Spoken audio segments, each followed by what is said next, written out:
English লিটারেচারে যে middle age নামে একটা যুগ আছে, এটা হচ্ছে মিডল পিরিয়ড। ইংরেজি সাহিত্যের এই মিডল পিরিয়ড নামে একটা পিরিয়ড আছে, ক্লিয়ার? এটার সময়কাল হচ্ছে কত? 1066 থেকে 1500 পর্যন্ত। 1066 থেকে 1500 এডি পর্যন্ত এটার সময়কাল, ঠিক আছে? একটু খেয়াল করবেন। তাহলে ইংরেজি সাহিত্যের মধ্যযুগ, এটাকে হচ্ছে ইংরেজি সাহিত্যের মধ্যযুগ। তাহলে ইংরেজি সাহিত্যের মধ্যযুগ হচ্ছে 1066 থেকে 1500 পর্যন্ত। এই সময়টাকে আরও 3টা সাব ডিভিশনে ভাগ করা হয়েছে। একটা হচ্ছে অ্যাংলো নরমান। কি নরমান? Anglo Norman period. 1066 থেকে 1350 পর্যন্ত হচ্ছে অ্যাংলো নরমান। বি নাম্বারটা হচ্ছে, এরপরে হলো চসারিয়ান এজ। চসার, CSAUCER, এটা হলো চসারিয়ান পিরিয়ড। এই চসারিয়ান পিরিয়ডটা কত? এটা হচ্ছে 1350 থেকে 1400 পর্যন্ত। 1400 পর্যন্ত এটা হলো চসারিয়ান পিরিয়ড, ওকে? আর ইংরেজি সাহিত্যের আরেকটা হচ্ছে ব্যারেন এজ, BARREN। ব্যারেন মানে বন্ধা যুগ। তাহলে ইংরেজি সাহিত্যের বন্ধা যুগ হচ্ছে কত? এটা হচ্ছে 1400 থেকে শুরু করে 1400 থেকে 1500 পর্যন্ত। এই সময়টাকে বলা হচ্ছে ব্যারেন। তার মানে হচ্ছে ইংরেজি সাহিত্যের মধ্যযুগটাকে আমরা 3টা ভাগে ভাগ করে দিয়েছি। কয়টা ভাগে? 3টা ভাগে, ওকে? তাহলে যদি কোশ্চেন হয় মিডল এজ, জাস্ট খেয়াল করেন, middle age of English literature, clear? তাহলে middle age of English literature কত? সময়টা কত? তাহলে 1350 থেকে শুরু করে 1500 পর্যন্ত, এটা একটা। বি নম্বর হচ্ছে 1500 থেকে শুরু করে 1660 পর্যন্ত, এটা একটা। সি নাম্বার হচ্ছে 1400 থেকে শুরু করে 1530 পর্যন্ত, এটা একটা। ডি নাম্বারটা হচ্ছে 1798 থেকে শুরু করে 1832 পর্যন্ত। তাহলে ইংরেজি সাহিত্যের মধ্যযুগ কোন সময়টাকে বোঝানো হয়?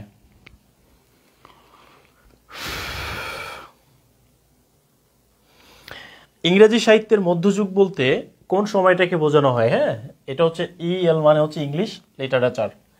তাহলে ইংরেজি সাহিত্যের মধ্যযুগ বলতে 1350 থেকে 1500 পর্যন্ত এই সময়টাকে বোঝানো হয়, ক্লিয়ার? নাকি কোনটা হবে? 1066 থেকে 1500 পর্যন্ত কোনটা হবে? তার মানে এখানে কোনো অপশন আছে? এখানে কোনো অপশন নাই। তাহলে এখানে যদি আমরা একটা অপশন দিয়ে দিই, যে 1066 থেকে শুরু করে কত? 1500 পর্যন্ত, তাহলে কোনটা সঠিক হবে? ওকে, 1066 থেকে শুরু করে মিডল এজ কোনটা? ইংরেজি সাহিত্যের মধ্যযুগ হচ্ছে শুরু হবে কয়টা? 1066 থেকে শুরু করে 1500 পর্যন্ত, এটা হচ্ছে মধ্যযুগ, ক্লিয়ার? 1350 থেকে 1500 না, 1066 থেকে 1500 পর্যন্ত। 1066 থেকে 1500 পর্যন্ত। একটা জিনিস মনে রাখবেন, যদি অপশনে উত্তর না থাকে তাহলে ভুল দাগাবেন না, প্লিজ ভুল দাগাবেন না। অপশনে যদি উত্তর না থাকে তাহলে কখনোই কি করবেন না? ভুল দাগাবেন না। ডি নাম্বার হচ্ছে 1066 থেকে 1500 পর্যন্ত, এটা হচ্ছে। তাহলে এই মিডল এজটাকে 3টা ভাগে ভাগ করা হয়েছে। একটা হলো অ্যাংলো নরমান, আর একটা হচ্ছে চসারিয়ান এজ, আর একটা হচ্ছে ব্যারেন এজ, ক্লিয়ার? ওকে, তার মানে হলো কোশ্চেন যদি পরীক্ষায় আসে যে চসারিয়ান এজ, যদি পরীক্ষায় আসে যে Chaucer, CHAUCERI, Chaucerian age is belongs, তাহলে এটা কি হবে? এটা হচ্ছে মিডল এজ। এটাকে আমরা কি বলবো? মিডল এজ বলবো, নাকি বি নাম্বারটা হচ্ছে রোমান্টিক এজ বলবো? রোমান্টিক এজ, নাকি আমরা এটাকে বলবো নিও ক্লাসিক্যাল এজ, নাকি আমরা এটাকে কি বলবো? চসারিয়ান এজটা বিলংস করে কোন সময়টা? মিডল এজ, রোমান্টিক, নাকি হচ্ছে নিউ ক্লাসিক? একটু কমেন্ট করেন প্লিজ, দ্রুত একটু কমেন্ট করতে হবে, একটু আর্লি কমেন্ট করবেন।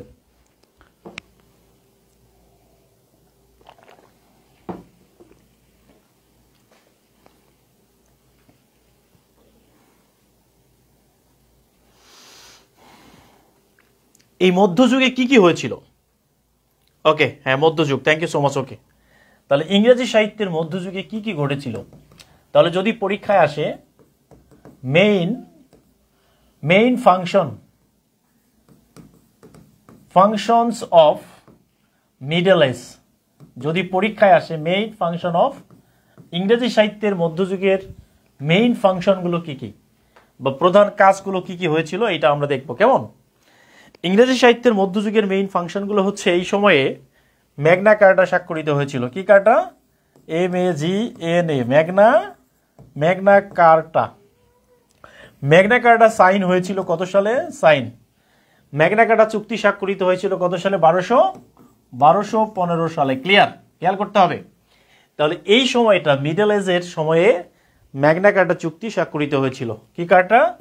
ম্যাগনা কার্টা। ক্লিয়ার? তাহলে ম্যাগনা কার্টা চুক্তি স্বাক্ষরিত হয়েছিল 1215 সালে। এরপর হচ্ছে ফিউডাল সিস্টেম ওয়াজ ব্রোকেন, অর্থাৎ এই যে ফিউডাল সিস্টেম মানে কি? ফিউডাল সিস্টেম ওয়াজ ব্রোকেন মানে ভেঙে গিয়েছিল। ক্লিয়ার? তাহলে ফিউডাল সিস্টেম কি হয়েছিল? ভেঙে গিয়েছিল। ফিউডাল সিস্টেম ভেঙে গিয়েছিল। ওকে, ফিউডাল সিস্টেম কি হয়েছিল? ভেঙে গিয়েছিল। অর্থাৎ ফিউডাল মানে হচ্ছে সামন্তবাদ, অর্থাৎ কি বাদ? সামন্তবাদ, অর্থাৎ সামন্তবাদ প্রথা ভেঙে গিয়েছিল। এই মধ্যযুগের একটা গুরুত্বপূর্ণ ঘটনা এটা। ক্লিয়ার? এরপরে হচ্ছে ডিসকভার অফ আমেরিকা। এই সময়ে কি হয়েছিল? ডিসকভার্ড অফ আমেরিকা আবিষ্কার হয়েছিল 1492 সালে। মধ্যযুগের একটি গুরুত্বপূর্ণ ঘটনা হচ্ছে আমেরিকা আবিষ্কার। এই আমেরিকা কে আবিষ্কার করেছেন? এই আমেরিকা আবিষ্কার করেছেন কে? কলম্বাস। কি নাম? কলম্বাস। এই কলম্বাস 1492 সালে কি করেছেন? আমেরিকা আবিষ্কার করেছেন। এটা মধ্যযুগের অন্যতম একটি ফিচার। ক্লিয়ার? ওকে প্রিয় ভাইরা, এরপরে চলে আসবেন এই মধ্যযুগের যতগুলো ফিচার হয়েছিল, ফাংশন হয়েছিল, তার মধ্যে আরেকটি গুরুত্বপূর্ণ ঘটনা হচ্ছে এই 1498 সালে Vasco da gamma Indian continent, Bharatvarsha আবিষ্কার করেছিল। ইন্ডিয়ান কন্টিনেন্ট ভারতবর্ষ আবিষ্কার করে। Clear? Vasco da gamma Indian continent কি করে? ডিসকভার্ড করে। ওকে প্রিয় ভাইরা, মধ্যযুগের আরো একটি গুরুত্বপূর্ণ ঘটনা হলো অক্সফোর্ড ইউনিভার্সিটি প্রতিষ্ঠিত হয়েছিল 1168 সালে। কি হয়েছিল? অক্সফোর্ড ইউনিভার্সিটি প্রতিষ্ঠিত হয়েছিল। অক্সফোর্ড ইউনিভার্সিটি ইস্টাবলিশড হয়েছিল, ESTD। ক্লিয়ার?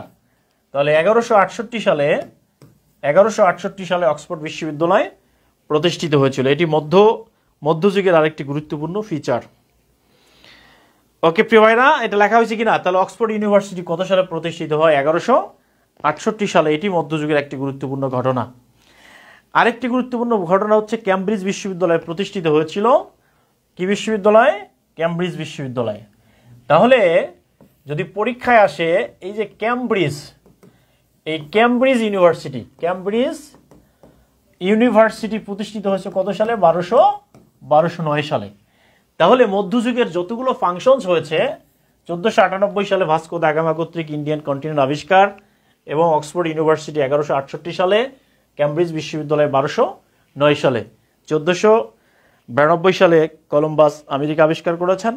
এই ফাংশনসগুলো হচ্ছে মধ্যযুগের সব থেকে গুরুত্বপূর্ণ একটি ঘটনা। ওকে প্রিয় কলিজার ভাই বোনেরা, ইংরেজি সাহিত্যের মধ্যযুগের আরো গুরুত্বপূর্ণ কিছু ঘটনা আছে। যেমন আমরা যদি বলি মার্টিন লুথার, খেয়াল করেন এইটা হলো মার্টিন লুথার। এই মার্টিন লুথার কিং ফার্স্ট, ঠিক আছে?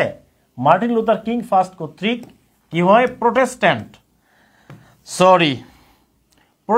ধর্ম, PROTES, প্রোটেস্ট্যান্ট রিলিজন ইস্টাবলিশড হয়, ESTD। ক্লিয়ার প্রিয় ভাইরা? তার মানে হলো এই মার্টিন লুথার কিং ফার্স্ট তিনি তার সময়ে, মধ্যযুগের সময়ে তিনি এই ক্যাথলিক ধর্ম যে ছিল, ক্যাথলিক ধর্ম, খ্রিস্টানদের যে ক্যাথলিক ধর্মের পাশাপাশি তিনি আরেকটা ধর্ম চালু করেন, এটা হচ্ছে একটা প্রোটেস্ট্যান্ট ধর্ম। ক্লিয়ার? মার্টিন লুথার, লুডার না, লুথার। ক্লিয়ার প্রিয় ভাইরা? এগুলো হচ্ছে মধ্যযুগের মেইন ফাংশনস। তাহলে যদি পরীক্ষায় আসে, কোশ্চেন যদি পরীক্ষায়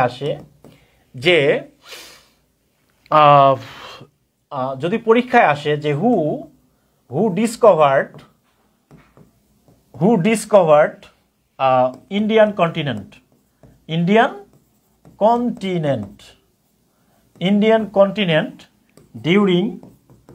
ডিউরিং মিডল এজ, অর্থাৎ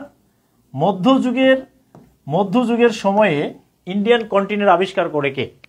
তাহলে পরীক্ষায় যদি কোশ্চেনে আসে হলো Vasco, DAGAMA, Vasco da gamma, তারপর হচ্ছে কি কলম্বাস, কি হবে বলেন দেখি, এটা কি হবে? তাহলে who discovered India continent during middle age, মধ্যযুগের সময়ে কে ইন্ডিয়ান কন্টিনেন্ট আবিষ্কার করেছেন? ভাস্কো নাবিক, Vasco da Gama. Clear? Vasco da Gama, Vasco da Gama. Okay, Vasco da Gama. হ্যাঁ, thank you so much. Okay, Vasco da Gama. Okay প্রিয় ভাইরা, okay, important points of middle age. এবার চলে আসবো আমরা মধ্যযুগের গুরুত্বপূর্ণ রাইটার কারা কারা ছিলেন। তাহলে এখানে আমরা দিব হচ্ছে important writers of middle age, মধ্যযুগের গুরুত্বপূর্ণ সাহিত্যিক কারা কারা ছিলেন। তাহলে মধ্যযুগের যদি সাহিত্যিকের লিস্ট করি তাহলে আমরা প্রথমেই পাবো কি, জিওফ্রে চসার, তিনি হচ্ছেন মধ্যযুগের প্রথম একজন সাহিত্যিক। ক্লিয়ার? এরপরে আসেন জন ম্যান্ডেভিল।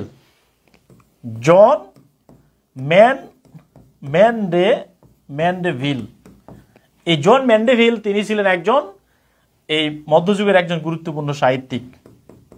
এরপরে হচ্ছে জন গোয়ার ছিলেন আরেকজন মধ্যযুগের বিখ্যাত সাহিত্যিক। ক্লিয়ার? এরপরে হচ্ছে উইলিয়াম ডাম্বার।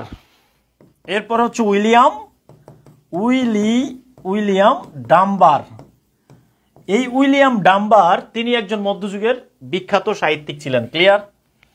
এরপরে আরেকজন সাহিত্যিকের নাম কি? আরেকজনের সাহিত্য থমাস ম্যালোরি।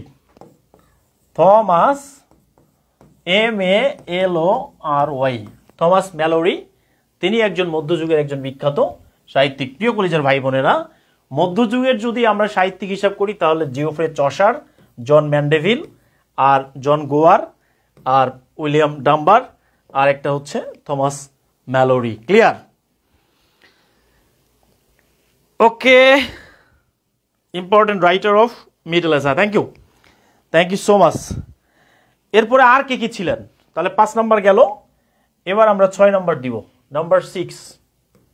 6 নাম্বার কি ছিল? জন উইকিলিফ। জন WYCLIFF, জন উইকিলিফ নামে আরেকজন সাহিত্যিক ছিলেন মধ্যযুগের, জন উইকিলিফ। ক্লিয়ার? তাহলে জন উইকিলিফ মধ্যযুগের আরেকজন বিখ্যাত সাহিত্যিক ছিলেন। এরপর হচ্ছে জন লিডগেট।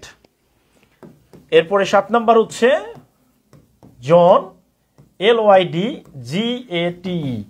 এই জন লিডগেট তিনি আরেকজন মধ্যযুগের বিখ্যাত সাহিত্যিক ছিলেন। ওকে, ক্লিয়ার? এই হচ্ছে মূলত আমাদের মধ্যযুগ। হ্যাঁ, মধ্যযুগের সাহিত্যিকের লিস্ট আমরা দিয়েছি অলরেডি, আলহামদুলিল্লাহ। ওকে, তাহলে যদি কোশ্চেন যদি পরীক্ষায় আসে Geoffrey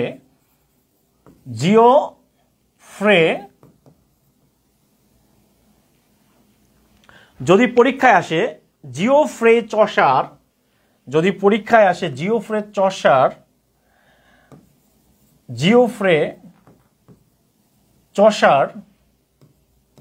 was the prominent writer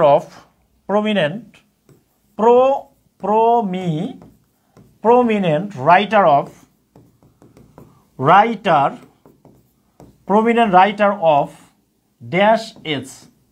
তাহলে এইটা একটা কোশ্চেন, ক্লিয়ার? তাহলে এইটা হলো মিডল এজ, কি হবে? Middle age. বি নাম্বারটা হচ্ছে neo classical age, classical age. C নাম্বারটা হলো রোমান্টিক পিরিয়ড, রোমান্টিক পিরিয়ড। কি হবে প্রিয় কলেজের ভাই বোনেরা? একটু কমেন্ট করে জানান প্লিজ। ওকে প্রিয় ভাইরা, তাহলে জিওফ্রে চসার, এই Geoffrey CSAUCR, Geoffrey Chaucer was the prominent writer of dash age. তাহলে কি হবে? Middle age. তাহলে জিওফ্রে চসার হচ্ছে মধ্যযুগের একজন বিখ্যাত সাহিত্যিক ছিলেন। Clear? Thank you so much. এরপরে আসেন প্রিয় কলেজের ভাই বোনেরা, আমরা এবার চলে আসবো হচ্ছে এই জিওফ্রে চসারটা সম্পর্কে আমরা একটু পড়ব। Geoffrey Chaucer, CHAUCER, Geoffrey Chaucer. এই জিওফ্রে চসারকে কি বলা হয়? জিওফ্রে চসার নোন অ্যাজ, তিনি কি নামে পরিচিত? নোন অ্যাজ, তিনি কিভাবে পরিচিত? তাহলে এটা হচ্ছে তিনি father of English language, father of English language. তাহলে তিনি আর কি নামে পরিচিত? তিনি father of English literature, English literature. তিনি আর কি নামে পরিচিত? Father of, okay, father of language, English literature. এরপর হচ্ছে ইংলিশ পোয়েম। তাহলে father of English poem, father of English poem. তিনি আর কি নামে পরিচিত? তিনি হচ্ছে ফাদার অফ পোয়েট্রি, ক্লিয়ার? তাহলে খেয়াল করেন, একটা মানুষ জিওফ্রে চসার চারটা জিনিসের জনক: father of English language, father of English learning literature, father of English poem, father of English poetry. Clear প্রিয় ভাইরা? একটু কমেন্ট করে জানাবেন প্লিজ। তাহলে ফাদার অফ ইংলিশ লিটারেচার কাকে বলা হয়? ফাদার অফ ইংলিশ লিটারেচার কাকে বলা হয়? Father of English literature, father of English language, father of poem, father of poetry. Okay, লেখা ডান কিনা? লেখা হয়েছে? একটু কমেন্ট করে জানাবেন। তাহলে যদি পরীক্ষায় আসে হু ইজ কল্ড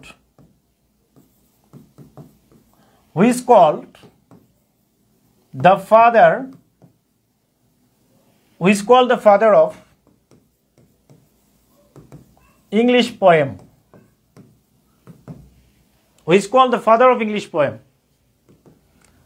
ইংরেজি সাহিত্যের জনক বলা হয় কাকে? ইংলিশ মানে এই যে পোয়েম মানে কবিতা, ইংরেজি কবিতার জনক কাকে বলা হয়? তাহলে এখানে কি হবে? জিওফ্রে চসার, তারপরে হচ্ছে জন ম্যান্ডেভিল, এরপরে হলো জন উইক্লিফ,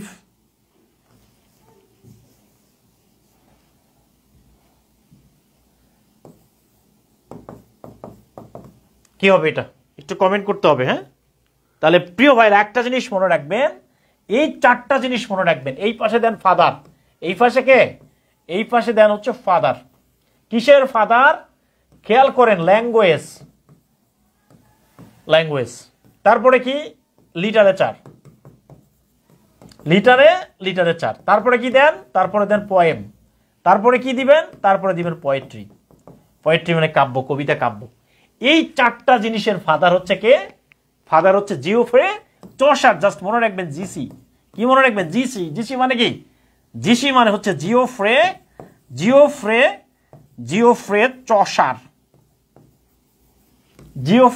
চসার, ক্লিয়ার প্রিয় ভাইরা? বাবা কি করো? এবার চলে আসেন প্রিয় ভাইরা, এইখানে আমরা এই জিওফ্রে চসার সম্পর্কে আর কিছু তথ্য পড়বো, কেমন? তাহলে এই যে Geoffrey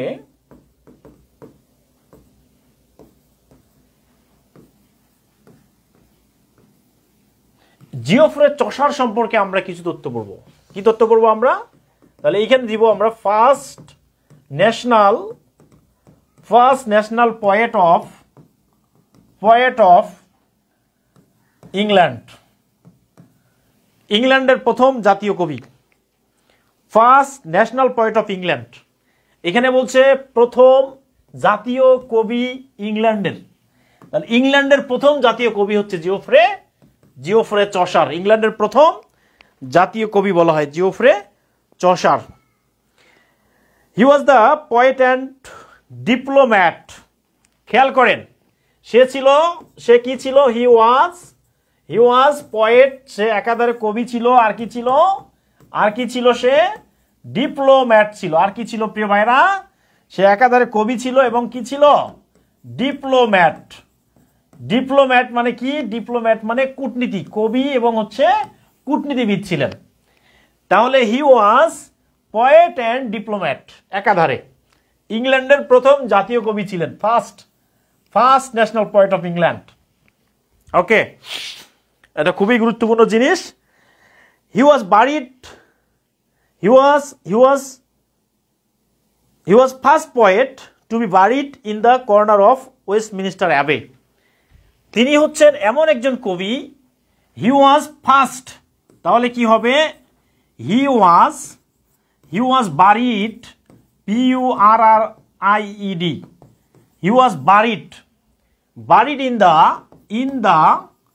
in the corner of Westminster Abbey। খেয়াল করেন, খুবই গুরুত্বপূর্ণ একজন সাহিত্যিক। তিনি ওয়েস্টমিনিস্টার অ্যাবেতে প্রথম সমাহিত করা প্রথম কবি। তিনি একই সাথে পোয়েট ছিলেন, একই সাথে ডিপ্লোম্যাট ছিলেন। তিনি ইংল্যান্ডের প্রথম জাতীয় কবি।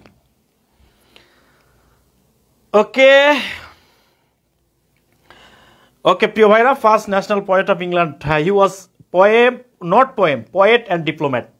পোয়েট না, পোয়েম মানে কবি, কবিতা, আর পোয়েট মানে কবি। ক্লিয়ার?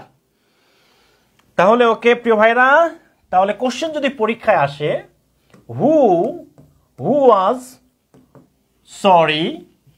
কোশ্চেন যদি পরীক্ষায় আসে, who was first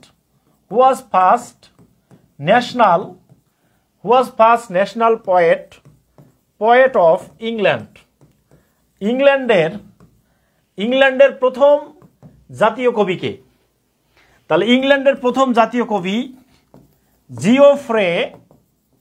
Geoffrey Chaucer. তারপরে বি নাম্বারটা হলো শেক্সপিয়ার,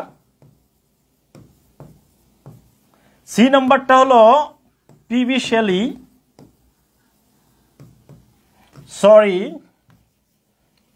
আরে ভাই মিশে যা, পিবি শেলি। আর ডি নাম্বারটা হচ্ছে জন কিটস। ওকে প্রিয় ভাইরা, তাহলে এখানে বলছে who was first national poet of England. ইংল্যান্ডের প্রথম জাতীয় কবির নাম কি? ওকে প্রিয় ভাইরা, সবাই একটু কমেন্ট করে জানাবেন যে কেমন লাগতেছে। ওকে, আচ্ছা, এবার চলে আসেন বেস্ট ওয়ার্ক মানে কি? গুরুত্বপূর্ণ সাহিত্য। Best work of Geoffrey Chaucer. Best work of Geoffrey Chaucer. এই ওয়ার্ক মানে হচ্ছে বুকস। জিওফ্রে চসারের সব থেকে গুরুত্বপূর্ণ বইগুলো কি কোনগুলো? এক নম্বর বই, তার প্রথম যে বই, একটা হলো Canterbury tales.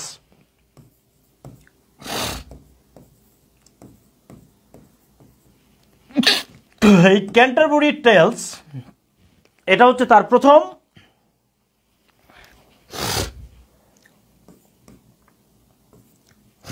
Canterbury Tales. Clear? এই Canterbury tales,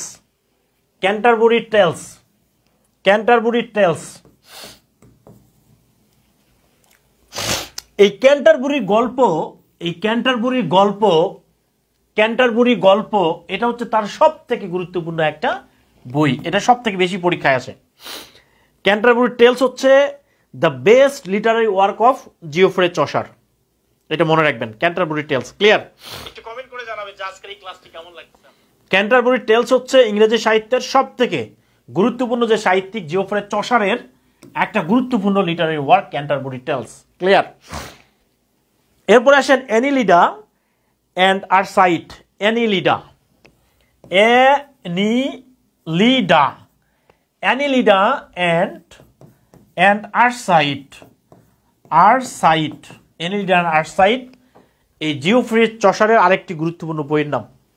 এনিলিডা and Arcite, Anelida, Anelida, clear? Anelida and Arcite. তার আরেকটি গুরুত্বপূর্ণ বইয়ের নাম হচ্ছে দ্য পার্লামেন্ট অফ ফাউলস। এটা পরীক্ষায় আসে কিন্তু, পার্লামেন্ট, পার্লামেন্ট অফ ফাউলস, এটা হচ্ছে তার আরেকটি গুরুত্বপূর্ণ বই। এটা হচ্ছে পার্লামেন্ট অফ ফাউলস, অর্থাৎ ফাউলসদের parliament, clear? Parliaments of fowl, okay? লিখতে হবে। জিওফ্রে চসারের সব থেকে গুরুত্বপূর্ণ বই যদি বলি তাহলে ক্যান্টারবুরি টেলস, এরপরে এনিলিডা অ্যান্ড দ্য আরসাইট, এরপরে পার্লামেন্ট অফ ফাউলস, ক্লিয়ার? এই বইগুলো হচ্ছে তারই লেখা। হ্যাঁ, আরেকটা বই হচ্ছে দ্য হাউস অফ দ্য ফেম, আরেকটা বইয়ের নাম হচ্ছে দ্য হাউস অফ ফেম। ফেম মানে কি? ফেম মানে যশ খ্যাতি, তাহলে হাউস অফ ফেম মানে কি? এমন যশ খ্যাতির একটা বাড়ি, ক্লিয়ার? ঘর। এই জিনিসটা খেয়াল করেন। তাহলে একটা হচ্ছে ক্যান্টারবুরি টেলস, আর একটা এনিলিডা অ্যান্ড আরসাইট, পার্লামেন্ট অফ ফাউলস, আর হচ্ছে হাউস অফ ফেম। এই বইগুলো হচ্ছে জিওফ্রে চসারের সব থেকে গুরুত্বপূর্ণ বই, ক্লিয়ার? এবার তাহলে যদি পরীক্ষায় আসে দ্য মোস্ট ফেমাস, তাহলে কোশ্চেন হচ্ছে the most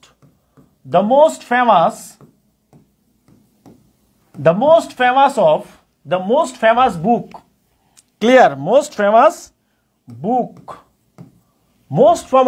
book of Geoffrey Chaucer,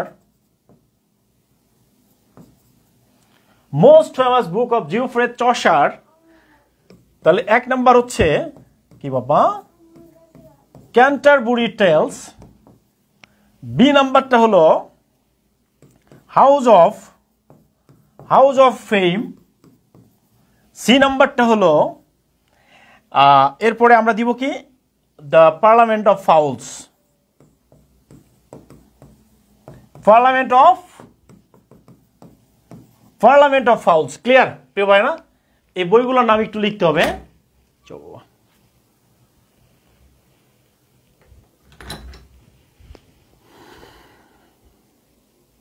Dear students, please careful about it.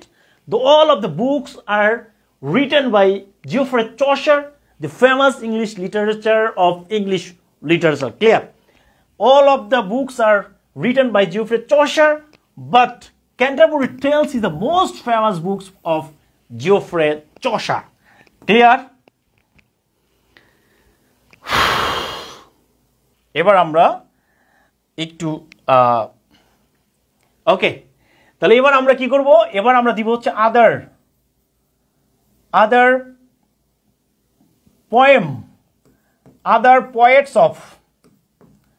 Poets of middle age.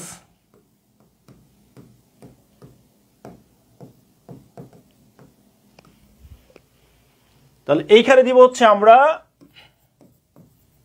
Poets name, আর একটা হলো আমরা দিব হলো বুক, কোন কবির কোন বই, এটা আমরা দিব। কেমন? তাহলে আমরা দিব হচ্ছে একজন পোয়েট, যেমন হচ্ছে জন ম্যান্ডেভিল, ক্লিয়ার? তাহলে দেখেন জন ম্যান্ডেভিল, ক্লিয়ার? জন ম্যান্ডেভিল, জাস্ট মনে রাখবেন ম্যান্ডেভিলের সাথে মিল আছে, জাস্ট খেয়াল করবেন। Travels of John Mandeville, clear? Just খেয়াল করবেন। তাহলে travels of John Mandeville, travels of John Mandeville, বইয়ের নাম এটা। তাহলে বইয়ের নাম কি? তাহলে এই কবির নাম হচ্ছে Mandeville, just travels of John Mandeville. Clear? এই জিনিসটা খেয়াল করবেন। জন লিডগেট, ঠিক আছে? তার বই হচ্ছে দুইটা, একটা হচ্ছে Troy book, Troy book. Clear? Troy book. Troy মানে হচ্ছে তুরস্কের একটা শহর, যেটা ট্রয়ের যুদ্ধের ঘটনা। ক্লিয়ার? ট্রয় যুদ্ধ, Troy book. Clear? Troy book. আরেকটা হচ্ছে the story of Thebes, the story of Thebes, THEBES, Thebes. এই দুইটা বই লিখেছেন হচ্ছে কে? জন লিডগেট। এই জন লিডগেটের এই দুইটা বই, একটা হচ্ছে ট্রয় বুক আর একটা হচ্ছে story of থিবিস। Clear?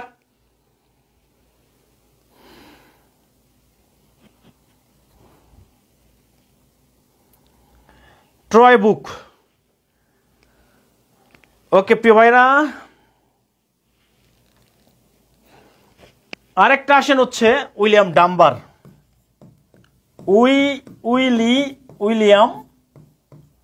William Dumber.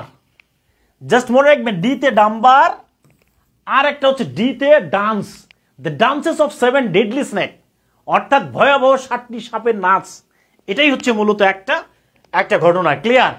Just মনে রাখবেন, the dance of 7 deadly snake's.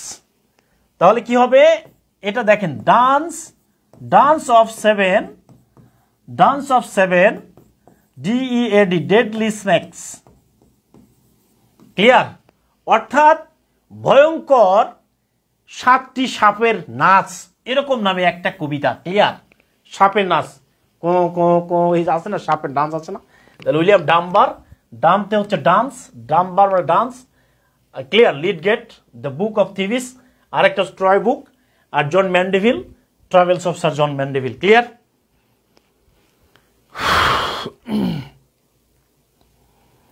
এবার চলে আসেন, তাহলে পরীক্ষায় যদি আসে হু রোট ট্রয় বুক, ট্রয় বুকটা কে লিখছে বলেন তো? তাহলে কি হবে? Who wrote Troy Book? John Lydgate. তাহলে যদি পরীক্ষায় আসে জিওফ্রে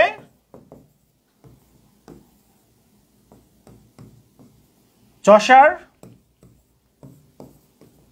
জন লিডগেট, জন ম্যান্ডেভিল,